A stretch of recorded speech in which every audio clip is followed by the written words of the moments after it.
Hello, hello, and welcome to Yoga with Come Follow Me. You guys, this week has given me a run for my money for sure. I have studied and studied and studied this chapter, this section of chapters, and what we're going over today is Mosiah 7 and 8, and then we'll do the rest tomorrow. But it took me a minute. And I will tell you, my secret sauce to finally getting it was writing down, you probably can't see it if I held it up, but I doodled the whole story. I made this storyboard and just drew stick figures and arrows of where they went and when they went there and the verses that said that they went there, and kind of drew my own map with it. It seriously was a game changer. It helped so much. So if you're having a little bit of a hard time this week or in these chapters, it is a lot. I turned on Don't Miss this week because I was just like, give me all the resources that I can get to study this. I felt so comforted when I turned it on, and the first thing they went over was how it can be very, very confusing. So I know I'm not alone, but try it. If you guys get lost or get stuck at all in like the names or the time frame, draw it out. It helped me so much. So as we sit here, we're going to come to our breath here. So place your hands on your knees, just come into a cross-legged position, and inhale, exhale. Inhale, exhale. And the question, as you keep your breath going, the question I want to ask you is, in what ways right now do you feel like you might be in bondage? And this might mean maybe in quarantine. This might mean by the government, with everything getting shut down without any control that we necessarily have. This might mean in your mind, something mental. It could even mean like physical body in your diet, or some pain that is keeping you from doing certain things. It can mean so many things to be in bondage or feel like we're in bondage. Inhale, exhale. Hazy, can you inhale? Exhale. Good. Inhale, exhale. Okay. We're going to start keeping your breath alive. We are going to bend our knees out in front of us and take a forward fold with our knees staying bent. So on your inhale, bring your hips up.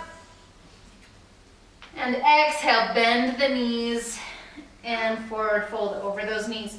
Now remember again that our ribs are not just resting onto our thighs. We're not slouching over. Our core is engaged. Our muscles are engaged, and they are lightly tapping the top of those thighs. You can bring your hands to the ground. You can hold opposite elbows. Okay, so we are going to start in Mosiah 7 and go through 8 today. In verse 2, King Mosiah is like, do you remember those people that Zenith brought out of our hands, basically, and like took them into captivity? What happened to them? So he sends Ammon and 15 others to the land of Nephi. Ammon is going to be the leader. Now this is another, not the same Ammon that we see in Alma later on. This is a different Ammon, just so you can kind of play that out in your mind. So they send them to go find the land of Shalom and the land of Nephi. So they travel for 40 days. Okay, from here, plant your palms on the ground and bring your right knee down to the ground. Almost like you're proposing to someone. The shoelaces of your back foot go down onto the ground. On your next inhale, you're going to inhale. Engage that core and gaze up. So they travel for 40 days and finally they find a hill which is just north of the land of Shalom, which is right by the land of Nephi. So they're right next to each other and they camp out for a minute, and the next day Ammon takes 3 people with him. This is in verse 6, and their names are Amalekite, Helam, and Hem. And these three go down into the gate where they think that their people are. Exhale, bring your palms back down. We're going to curl over the back foot toes, lift the back knee. Keeping our left hand on the outside of that foot, we're just going to lift our right fingertips all the way up to the sky. Gaze up past those left fingertips. So immediately they get to the gates and they get shot down and taken captive, put into jail for 2 days. This is verse 7. Verse 9, we kind of read about him. So King Limhi is the son of Noah, and Noah's dad was Zeniff, who brought the captives to this land, and they're all in bondage to the Lamanites. They're all slaves to the Lamanites. Okay, exhale that right palm to the inside of your foot. Now lift the back heel and bring your left fingertips all the way up to the sky. Just revolve that pose. Gaze up past those fingertips. Open the chest. Take a couple breaths here. Deepen that breath. So they take them out of jail after 2 days. And King Limhi brings them in to talk. And he's like, I cannot believe that I didn't kill you, because we basically kill everyone that comes to our gates that we don't know. Exhale that hand back down, frame your foot. Inhale here, and on your exhale, engage that core, lift the hips, come into downward dog. We are in verse 12. Now, when Ammon saw that he was permitted to speak, he went forth and bowed himself before the king. And rising again, he said, O king, I am very thankful before God this day that I am yet alive, and I am permitted to speak, and I will endeavor to speak with boldness. And then he goes on to tell them who they are. I am Ammon. I am a descendant of Zarahemla. I've come out of the land to inquire concerning our brethren, whom Zeniff brought out of the land. And when Limhi heard these words of Ammon, he was exceedingly glad, and said, Now I know of a surety that my brethren who were in the land of Zarahemla are yet alive. I will rejoice, and on the morrow I will cause that my people shall rejoice also. So he's like, I'm so glad I didn't kill you. We love you. Thank you for coming. You basically came to save our lives and release us and get us out of bondage and help us. From here, inhale here, and on your exhale, bend your knees quite a bit. On your inhale, shift your weight onto your palms, high plank. Exhale, bend. We're going to do this 3 times. Inhale. Exhale. Inhale. Exhale. Let's do one more. Inhale. Exhale. Straighten the legs. Come into downward dog. Inhale here. And exhale. Bring the right foot in between both of your hands. Lower that back left foot. Shoelaces on the left foot go down to the ground. And inhale, come up. Engage that core, gaze up. So now in verse 12 and 14, so they become friends, and he's like, let's celebrate that you're here.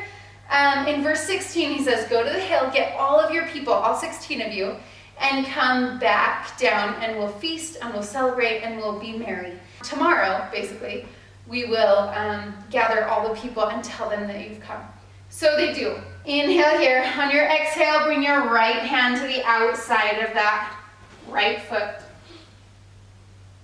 Gaze up past your fingertips. So then the next day, in verse 17, Limhi tells everybody to come to the temple and to gather, and they'll tell them what happened. So they do, and he basically says, we're free, we trust in God, we have trusted in God. If we continue to do so, he will free us. Exhale that left palm down to the ground, and inhale their right fingertips all the way up to the sky.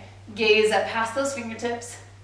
And the people are like, but we have suffered so much. Are you sure? How do you know? We've just thought that we were going to be slaves our entire life. And Limhi says, well, yeah, I'm sure, because look, Ammon's here.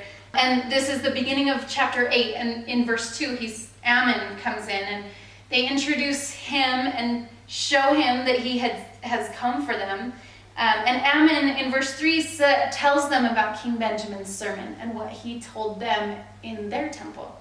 Okay, exhale, both palms down to the ground. Frame that foot. Inhale, straighten that back leg. And exhale, come into downward dog. Lift the hips, engage the core, straighten those legs. Take a couple breaths. And then in verse 4, he basically just sends them home. And these people go home with so much hope, so much renewed energy of, hey, we might not actually be slaves for the rest of our lives. It's kind of dawning on them that this might be true. Inhale here, and on your exhale, bend your knees, engage that core. Inhale, high plank, shift your weight. Exhale, bend your knees. Inhale. Exhale. Inhale. Exhale. Inhale, back into downward dog. On your exhale, bring your knees down to your mat. Gonna come sit by me, Peasy, right here. I'm just gonna come sit on my heels. Okay, come into a nice, comfortable seated position. Inhale your arms all the way up to the sky, gaze up. Take a couple breaths and just lengthen those arms. On your next exhale, grab your right wrist and bend left.